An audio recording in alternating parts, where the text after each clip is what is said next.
Hello, my name is Brigid Boden for Irish Entertainment TV, and we're in Hollywood, California at the opening of Irish Screen America. Irish Screen America is a fabulous organisation that helps Irish filmmakers and media makers by showcasing their work both here in Los Angeles and in New York. My first stop is to talk to its founder, Niall McKay, and let him explain to us exactly what it's all about. So will you tell us a little bit about the organisation, which really helps Irish filmmakers, doesn't it? Well, our aim is to help Irish films and filmmakers make their way in the United States, and we focus mostly on contemporary film. And we also like to try and find new talent. Wonderful news. You are everything I ever knew. You are everything I ever knew. I may look slightly confused. I've got to figure out a thing or two. I've got to figure out a thing or two. There were mountains higher than the eye could ever see. Queen of Ireland. Tell us a bit about that. Queen of Ireland, yeah, which is the documentary about Rory O'Neill or Panty Bliss. When the marriage equality vote came, and we were the first country in the world to actually vote for marriage equality, you know, and that Rory and Panty Bliss had so much to do with that in terms of just being sort of the rallying cry for everybody. And it's just such a wonderful film. I mean, basically we don't show anything for any other reason than it's just a really good film. But Queen of Ireland also happens to be an important film, so we're delighted to show it.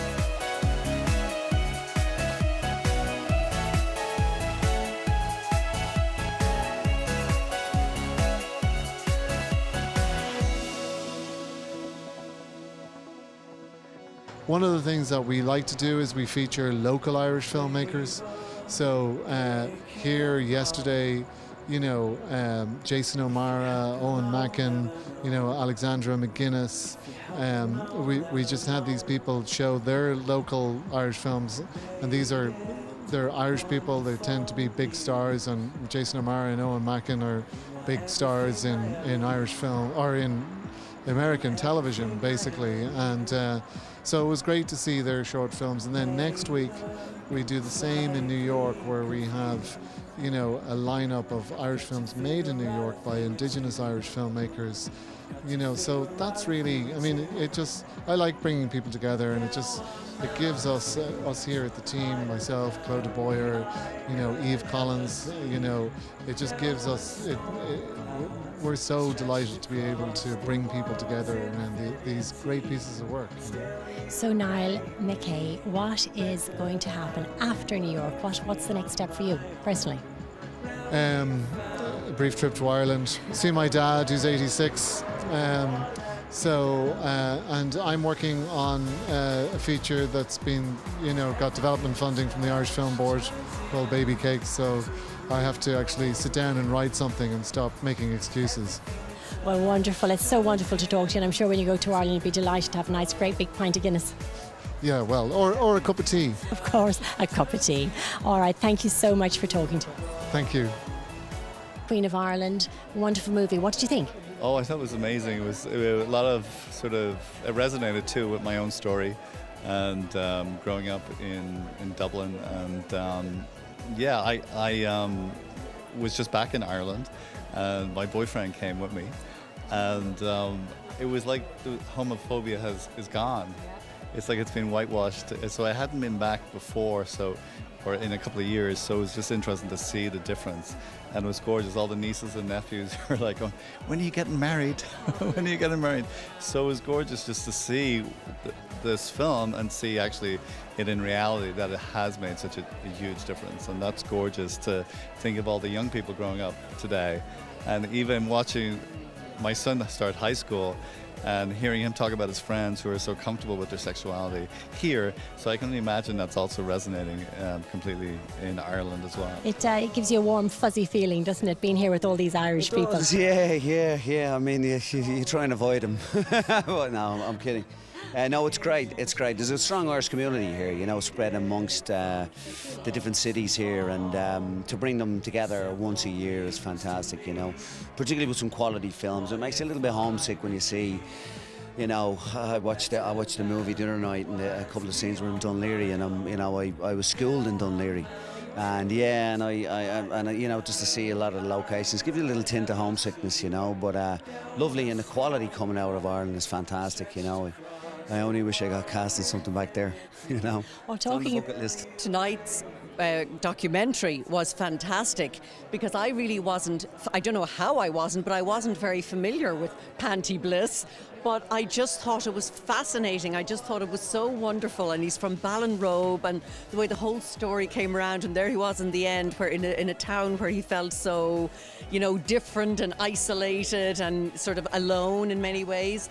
And, you know, how his parents just were so accepting and supportive, as it should be. It was really they were so loving, and it was just great. It was just a really wonderful, wonderful piece. We have to get a really strong profile in this town. Otherwise, Irish films, small independent Irish films that come here don't have a prayer. Absolutely. But so many of them have done so well, and particularly, of course, in the animation and in the documentary categories. But we need to get support for the small independent Irish film that is a feature film. And I think this is one of the ways to do it. And if this is a terrific screening room, the Linwood Don. So you're here at Irish Screen America. What brings you here? Well, a friend of mine, John Butler, wrote and directed a movie that we saw tonight called Handsome Devil, which is a wonderful Irish film set in a rugby school, not unlike something like Clongowes, but kind of dealing with themes of loneliness and individualism and homosexuality and traditionalism and music, and it was a storming success. This year it is again an eye-opener. The quality of the film that I'm seeing, the originality of ideas, modern voices coming out. It's very different from the films you would have seen 10 years ago. There's such poignancy. The films are being shot as in the same style of the best French cinema, for instance. People are not shying away from showing humanity as it really is. So here we are at Irish Screen America. Did you enjoy the movie tonight? Oh, what a wonderful, wonderful piece of film. Very inspiring, such an uplifting, feel-good movie, and so entertaining. I mean, to be in a theatre here in Los Angeles with the whole room full of Irish people, there was such a wonderful, warm buzz and energy and excitement, and a really great feeling of being so proud to be Irish, especially being overseas. You feel the pride for home so much more. Now, it's really great to see you, because you are with one of my favourite groups, Celtic Woman. Yes, indeed. I was one of the original members of Celtic Woman. I was the youngest for almost 10 years of my life, which was an incredible, incredible time. And out on my own now, and based here out of Los Angeles, and loving life. Well, I'm a huge, huge fan of yours. I actually remember when you first joined Celtic Woman, and you are the daughter of our fabulous twink. I am indeed, my mammy. I think, well, Niall and Claude have done an incredible job with this festival, getting it up and running. It's getting stronger. This is the second year. I look forward to what will be on the slate next year. And it's a brilliant occasion for precisely that reason, that all the Irish come together. But also, what I'm more excited about is getting the message of how wonderful Irish film is out to the wider community here in Los Angeles. So not that it would just be a festival for Irish people, but to showcase our work, our wonderful work. And that's starting to happen, which I'm really thrilled about.